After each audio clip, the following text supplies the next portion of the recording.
Can you draw a horizontal line that is also perfectly perpendicular? Of course, that's ludicrous. And in fact, I've lifted that wholesale from a great sketch on YouTube. And I'll put the link to that sketch in the description below. But how often has a consultant been asked to do the impossible? Only to reply that it's impossible and be faced with the usual, nothing's impossible.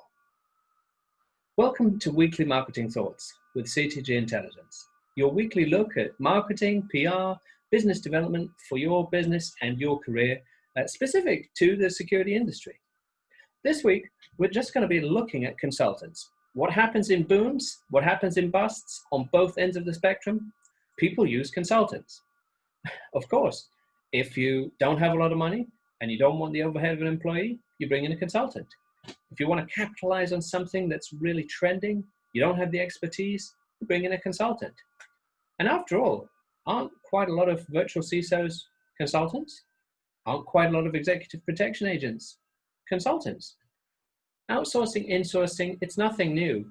But if you're to get the most out of your consultant, or if you are a consultant, how do you get people to actually understand what your capabilities are and what your limits are without blowing the opportunity? These are some of the things you really have to think about. So one, why don't you factor in the decision-making unit, your own and the consultants? If you are tasking someone with a project, do you have the sole authority to make them do what you're asking them to do? Or are you suddenly going to be overridden by someone more senior to you? If that's the case, you need to communicate it to the consultant. It is not just unfair, but illogical. You won't get the best result if you're continually sending your consultant in different directions. Why? Because your consultant will end up looking like, pardon my French, a muppet. He'll be looking, or she'll be looking like a complete muppet. And that doesn't reflect well on you for having chosen them, and that doesn't reflect well on them for their business model. So it's unfair. Instead, you need to be clear.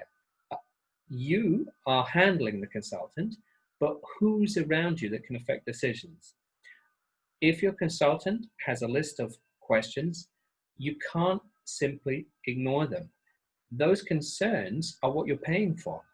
And conversely, if you're being asked to draw the completely horizontal perpendicular line, that's a great video, by the way, you really do have to check it out, then you need to be realistic. So first of all, obviously you don't want to be a consultant that's completely beholden to one, customer, because then you're being treated like an employee, but you're being paid like a consultant, and you may not actually be paid because, sometimes people can hold things up. But conversely, when you as a company are employing them, you need to maximize their knowledge, and their knowledge is actually what will get the job done, not competing, demands and organization by committee. So think, it's not just unfair, it won't get the best result. So be clear to your consultant who's in the decision-making unit, what their expectations are, and just don't make them go around the houses. I myself have had some very interesting experiences with this. So this is a little bit of a personal input as well, but generally speaking, it applies to all areas of security. Just a short, sharp look. They're my thoughts.